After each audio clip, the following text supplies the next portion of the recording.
Hello guys, welcome to my YouTube channel Lankan in Between. මගේ නම Anthony මම ජීවත් වෙන්නේ පර්ත් වෙස්ටර්න් ඔස්ට්‍රේලියාවේ. Lankan in Between කියන්නේ මගේ ඔස්ට්‍රේලියන් ජර්නි එක.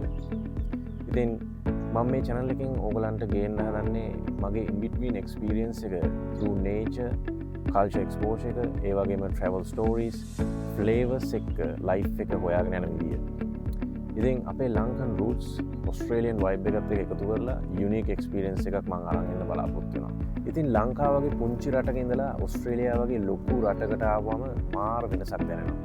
මෙහි තියෙන වෙනස්ම vibe එකක්. ඉතින් ඔස්ට්‍රේලියාවේ මාර ලස්සන landscapes තියෙනවා. ඒ වගේම මාර adventurous country එකක්. මේ රට සෑහෙන්න විශාලයි. ඇත්තම කියනවා නම් ලෝකේ තියෙන 6th largest country එක. ඉතින් මෙහි ගොඩාක් දේවල් තියෙන explore කරන්න. පර්ත් තියෙන වෙස්ටර්න් ඔස්ට්‍රේලියාව වල වෙස්ටර්න් ඔස්ට්‍රේලියා කියන්නේ ඔස්ට්‍රේලියාවේ තියෙන ලොකුම ස්ටේට් එක. මෙහි මාර නැචරල් vibe එකක් තියෙන්නේ. මං ඇත්තටම මම මෙහි මූුණාට පස්සේ තියෙන පරිසරයත් එක්ක මං ආදරෙන් බැඳුණා. මට ආයේ කොහෙවත් යන්න හිතුන්නේ නැහැ. මං ජීවත් වෙලා තියෙනවා මෙහි ස්ටේට්ස් කීපයක්ම, ඒ වගේම ක්‍රොස් කන්ට්‍රි රෝඩ් ට්‍රිප්ස් කරලා තියෙනවා.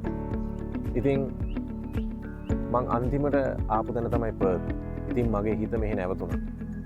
ලස්සන තැන් තියෙනවා බලන්න. මාර යුනීක් දේවල් තියෙනවා මෙහි ඇත්තටම එක්ස්ප්ලෝර් කරන්න. පර්ත් වල ලෝකල්ස්ලා අතරේ ප්‍රසිද්ධ හොබි එකක් තමයි කැම්පින් ඇන්ඩ් ඔෆ් රෝඩින් කියන්නේ. මමත් ඇත්තටම කැම්පින් වලට ආස කරා මෙහි ආවට පස්සේ මම ඇත්තටම ජීවිතේ ඒක මගේ කොටසක් වුණා. ඒ තරම් මං කැම්පින් වලට ආස කරන්න ගත්තා.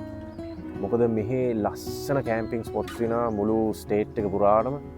ඉතින් මගේ වීඩියෝස් වලින් මං ඕගලන්ට කැම්පින් එක්ස්පීරියන්ස් එක අරන් එනවා. ඉතින් මගේ කන්ටෙන්ට් වලින් මම ඕගලන්ට කියන්න හදන්නේ අපේ කාර්යබහුල ජීවිතයෙන් අපි පොඩි විරාමයක් ගන්න ඕන මේ පරිසරයේ තියෙන සුන්දරත්වය විඳින්න. අපිට තියෙන්නේ බිසි ස්කෙජුල් එකක්. අපි සෑහෙන්න මහන්සි වෙනවා හැමදාම අපේ ෆැමිලි එක නඩත්තු කරන්න, අපේ ටාගට්ස් වලට යන්න, ගෝල්ස් වලට යන්න. ඉතින් අපිට අමතක වෙනවා අපේ මෙන්ටල් හෙල්ත් එක ගැන. ඉතින් මම ඕගලන්ව ඉන්ස්පයර් කරනවා මගේ ජර්නි එකෙන් පොඩි කාලයක් ගන්න, ට්‍රැවල් කරන්න, සොබාදාමත් එක්ක බැඳෙන්න. එතකොට අපේ මයින්ඩ් එක රිලැක්ස් වෙනවා. අපේ ලයිෆ් එක තුළ බැලන්ස් වෙනවා. ඒක තමයි මගේ මේන් ගෝල් එක. මගේ මේ channel එක through මගේ එක්ස්පීරියන්ස් එකෙන් මේ in between journey එකකින් මම ඔයගලන්ට ගේන්න හදන්නේ. So මම ඔයාලට ඉන්වයිට් කරනවා මගේ in between journey එකත් එක්ක එකතු වෙන්න කියලා. මම අද ඔයාලට පෙන්නන්නේ මම once in a lifetime ගත්ත එක්ස්පීරියන්ස් එකක්. ඒ තමයි මෙල්බන් to ඩාවින් මම කරපු road trip එක. එහෙනම් යන් අපි බලමු. මේ තමයි ඔස්ට්‍රේලියාගේ දවසේ මම අම්මත් එක්ක ගත්ත පික්චර් එක. ඉතින් මගේ ෆැමිලි එක, මගේ යාළුවෝ මේ හැම කෙනාම අතහැරලා මට ඔස්ට්‍රේලියා ගමන යන්න සිද්ධ වුණා. මං ඔස්ට්‍රේලියා ගිය දවස්වල මං සෑහෙන්න මහන්සිලා වැඩ කරා කෝස් ෆී හොයාගන්න. මෙල්බන් වල මං වර්ක් කරපු රෙස්ටෝරන්ට් එක ටීම් එක තමයි මේ. ඉතින් සෑහෙන්න මහන්සි වුණා. පැය 6ක 5ක කාලයක් තමයි මං නිදාගත්තේ. මං සෑහෙන්න කෙට්ටුණා.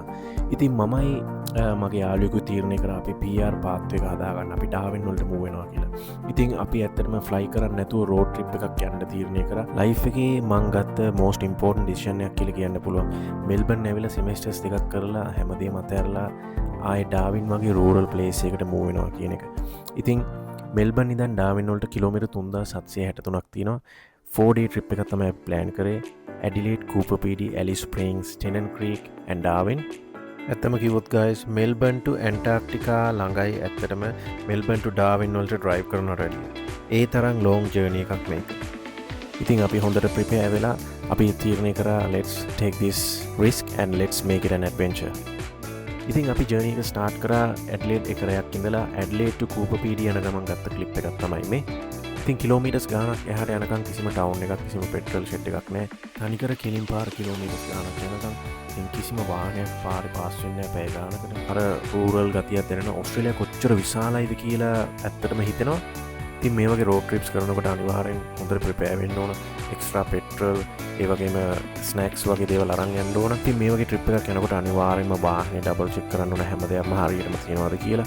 ඒ වගේම ඩෙෆිනිට්ලි බ්‍රේක්ස් ගන්න ඕන, ටයර්ස් සෑහෙන රත් වෙන ඉඳ කිලෝමීටර් 500 වගේ මේ වගේ ජර්නි එකක් කරනකොට අනිවාර්යෙන්ම ගන්න ඕන පික්චර් එකක් තමයි මේ කාන්තාරේ මැද්දේ හයිවේ එක මැද්දේ ගන්න පික්චර් එක. ඒක මාර ලයිෆ් එකට මතක සටහනක්. ඉතින් අනිවාර්යෙන්ම ඕගලන් මේ වගේ ජර්නි එකක් කරනවා නම් මේ වගේ මතක සටහනක් තියාගන්න. ඉතින් ඕගලන්ට මතක නම් පිච් බ්ලැක් මූවී එක 2000 දී ආපු වින් ඩීසල් ස්ටාර් කරපු මූවී එකේ ස්පේස් ෂිප් එක තමයි මේ තියෙන්නේ. මේක කූපර් PD යනකොට දකින්න තියෙන ඇට්‍රැක්ෂන් එකක්.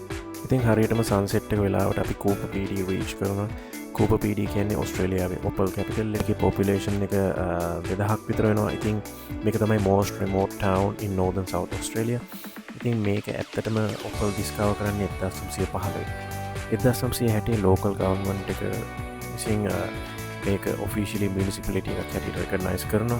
මීට අවුරුදු මිලියන 150කට පෙර මේකේ තනිකරම ඉන්ලෑන්ඩ් සී එකක් තිබිලා තියෙනවා. ඉතින් ඒක ඩ්‍රයි වෙලා මේ තියෙන ගල් ඇතුලේ සිලිකා රිච් සොලියුෂන් එකක් එක මික්ස් වෙලා තමයි ඔපල් හැදිලා තියෙන්නේ. මේ ටෙම්පරේචර් එක 50 degrees above reach වෙනවා. I think මිනිස්සු මෙහි ගොඩාක් වෙලාවට ඩක් අවුට්ස් කියලා සෑන්ඩ්ස්ටෝන් වල ඇතුලේ තමයි ඇකොමොඩේෂන් හදලා තියෙන්නේ. මේ තියෙන්නේ සර්බියන් ඔර්තොඩොක්ස් චර්ච් එකක්. සර්බියන් මයිනර්ස්ලා විසින් තමයි මේක හදලා තියෙන්නේ. කූපර් PD එකොනොමි එක රන් වෙන්නේ ඇත්තටම කියනවා නම් ටූරිසම් වලින්. ඉතින් මෙහි ඔපල් මියුසියම්ස් බලන ටූරිස්ට්ලා ගොඩක් එනවා. ඉතින් මේ හැම දෙයක්ම අන්ඩර්ග්‍රවුන්ඩ් තමයි හදලා තියෙන්නේ. මොකද අන්ඩර්ග්‍රවුන්ඩ් ටෙම්පරේචර් එක මුළු ඒක පුරාම කන්සිස්ටන්ට් තියෙනවා. ඉතින් ඒ හින්දා තමයි ඒක ලිවබල් වෙලා තියෙන්නේ මෙහි ඉන්න මිනිස්සුන්ට. මේක තමයි අපි හිටපු one night underground accommodation එක. මාර එක්ස්පීරියන්ස් එකක් මේක. අනිවාර්යයෙන්ම කූපර් PD කියොත් අනිවාර්යයෙන්ම කරන්න ඕන දෙයක්. ඉතින් අර මියුසියම් එකත් ඇටච් වෙලා තියෙන්නේ මේ අන්ඩර්ග්‍රවුන්ඩ් මොටෙල් එකට. මේ ජර්නි එකේ අපේ next destination එක තමයි Alice Springs.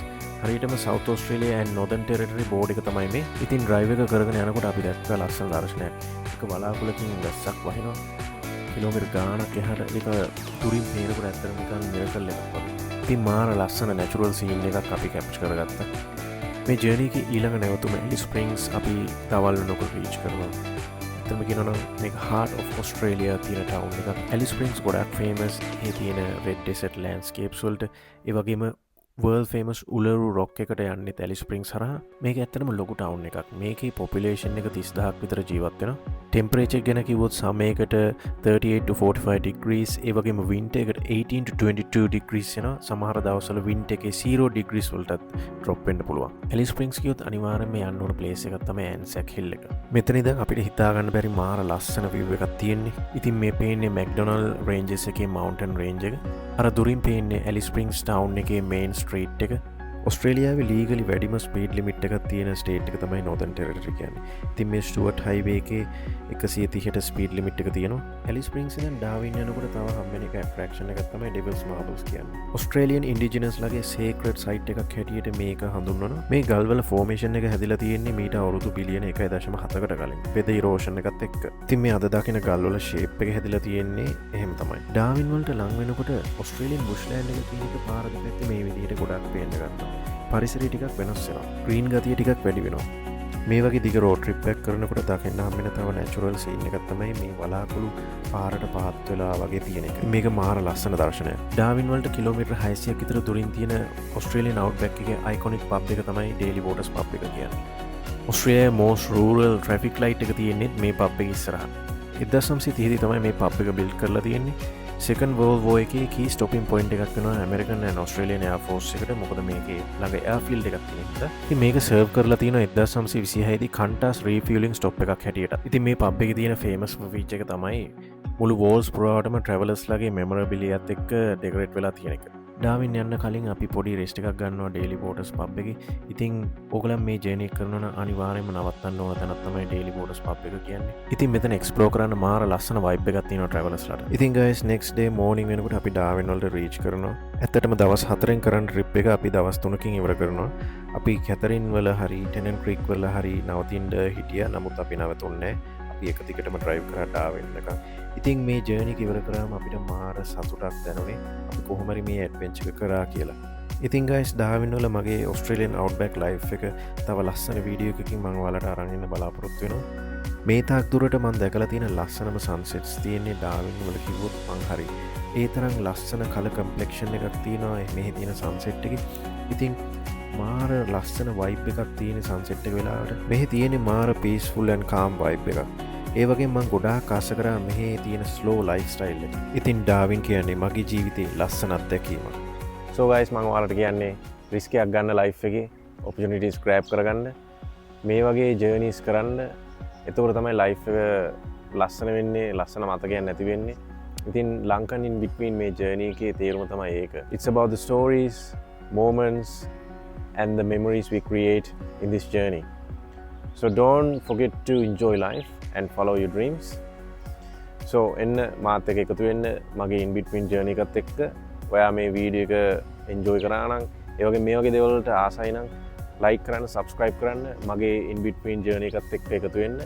එහෙනම් අපි ආයෙ හම්බෙමු ලස්සන වීඩියෝ එකකින්. Thanks for watching.